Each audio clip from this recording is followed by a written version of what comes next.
Hi, my name is Alessandro and welcome to my channel.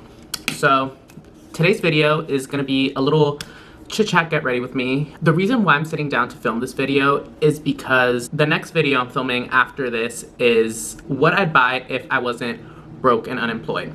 So this quarantine, I've been browsing Sephora a lot and I have quite a few items in my cart, but I'm pretty broke, and two, because Sephora did the same thing to their employees.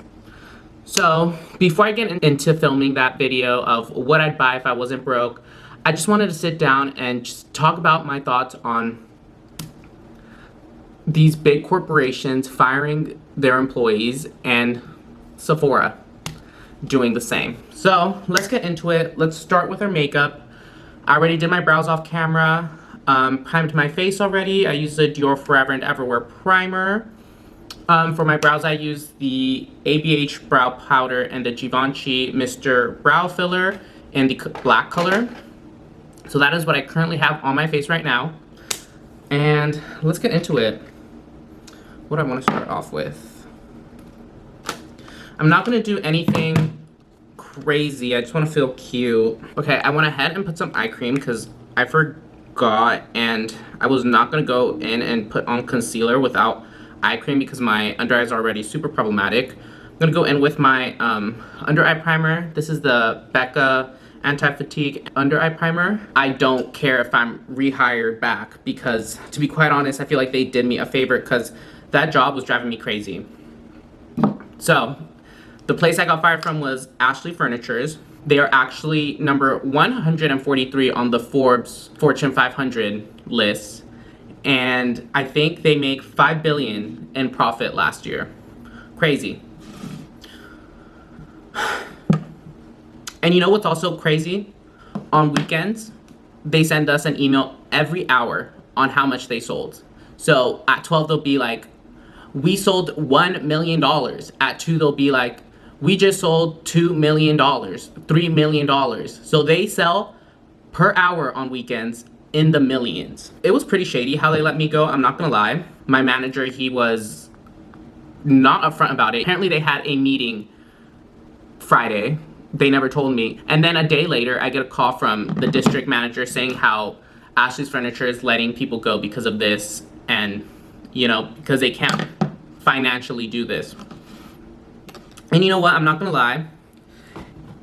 I'm pissed because I've been working there for a year and a half and I just didn't see it coming. This was not a part-time job. Like, this was a full-time job with like a set schedule from the start, benefits, everything. So now you have me here in a pandemic without benefits and unemployed.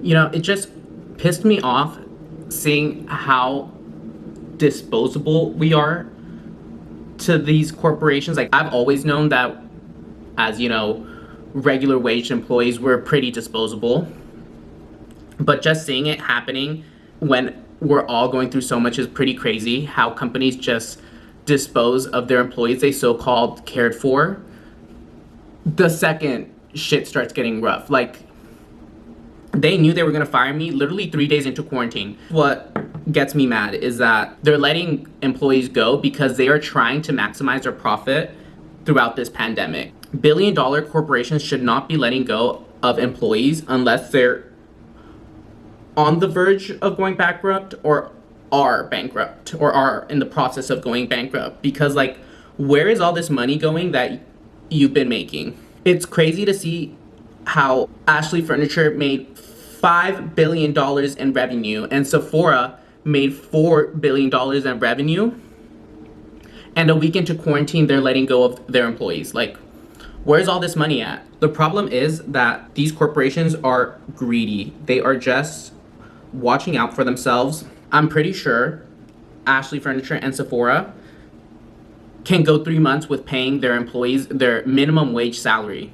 Like, they have the money to do that. However, the employees, without a steady income, it could be a make or break situation. People are gonna start getting into major debt. People are not gonna have the money to pay rent. People are gonna start going homeless. And you know what?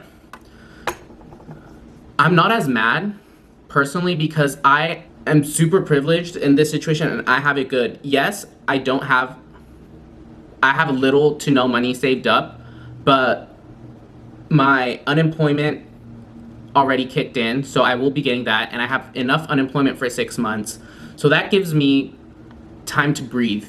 And with unemployment, like, I can pay all my expenses. You know, money's gonna be tight, but I have time to breathe. I have time to stay in my home and not expose myself to this virus that is pretty dangerous. And I have just time to chill, time to relax.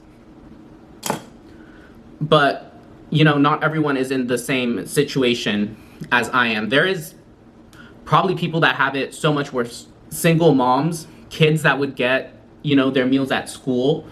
What's gonna happen to those? I'm pretty sure there has to be a single mother who got laid off from either Ashley's or Sephora or one of these other huge corporations that they were living paycheck to paycheck and got laid off. And now what? Who's gonna help them?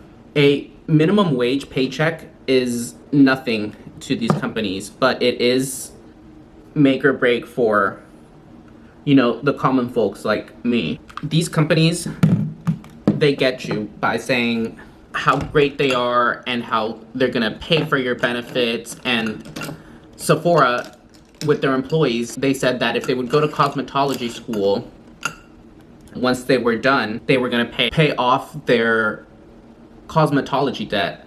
But now what? Now what's gonna happen?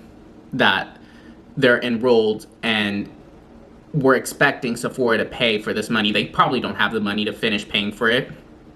Now they're going to either have to come up with this money and this, like, while they're going through all these financial struggles, or drop out but still be in debt. And that's just crazy. They should at least,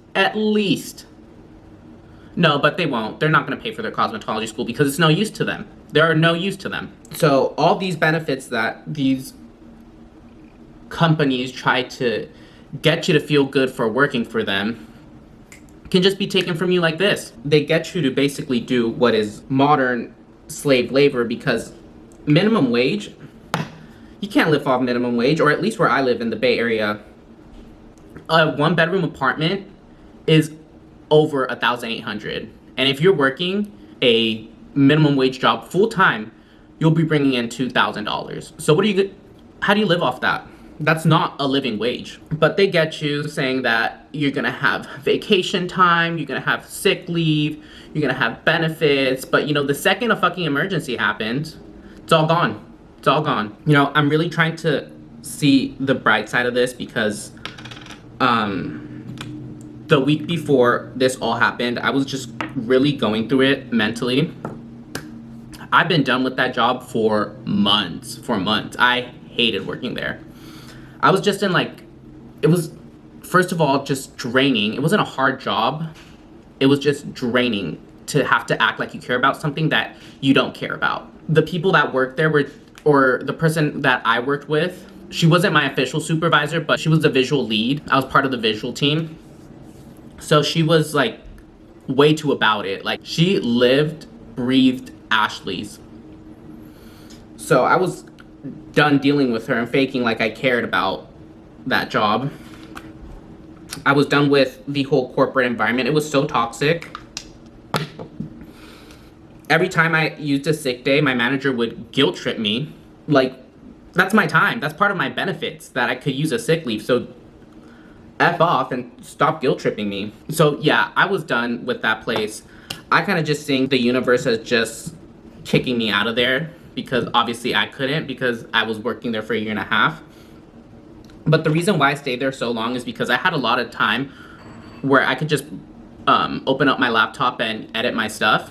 So that's why I was staying there, because, you know, I wanted to work on my dreams while I was there. And, you know, who cares about Ashley's? So yeah, that's kind of the reason I was there. But still, it was not a healthy working environment. And the week before, I had 2 mental breakdowns, and that is not normal for me. I personally don't suffer from anxiety, like, ever. But the week before, corporate was coming in, and, you know, the visual lead was, like, all in my business, making sure everything was a-okay for when corporate came in. And when corporate would come in, they would never acknowledge anything that you would do good for the company. They would just acknowledge what you could be doing better all the time. I never got a, wow, you've really helped out the store. The store looks so much better since you got here, which it did. But yeah, that's not how they acted. They just pushed you and pushed you to do more. So yeah, corporate was coming in, and I got to the point that I rushed out of there crying, just screamed to the top of my lungs in the middle of the street. And this guy, this construction worker, just like called me over. He's like, hey, come here, calm down, breathe. You can't be acting like that here in Oakland because the cops will stop you and make a big deal out of it. And he basically just calmed me down, and I just needed a second to just cry and just vent and just let my emotions out. And then the second time, like 2 days after that, I honestly feel like I was overworking myself too, because I would start work there at 7 a.m. But before that, I would get up at 4:30, got to the gym at 5, went to the gym from 5 to 6:40, got home, showered, went to work, and then got out of work till 4, came back home, edited, and it was just a very fast-paced routine. At the gym, I ended up getting a little hurt, and that just kind of like tipped me over, and I ended up leaving the gym with my boyfriend, and started just like, it started getting heated, and I just kind of just lost it. I got out the car, I like just bursted into tears. I was just way too stressed with life, way too stressed with all these things that I put on my plate of, like, you know, full-time job, gym 5 times a week, before full-time job, all this YouTube stuff. So yeah, that all happened the week before we went into quarantine. So when I heard that I didn't have to go to work for 3 weeks, I was like, oh my God, a break. Finally, I have a break. But I wasn't just seeing it as a break. I know the seriousness of this, and I know that people are dying. So I'm not just like, woo, summer vacation. No, I know this is not a break. This is a big problem the whole world is going through. But I'm just trying to see the positive out of it, because at first I was like, woo, a break. And then I got fired, and I was like, oh shit. Oh God.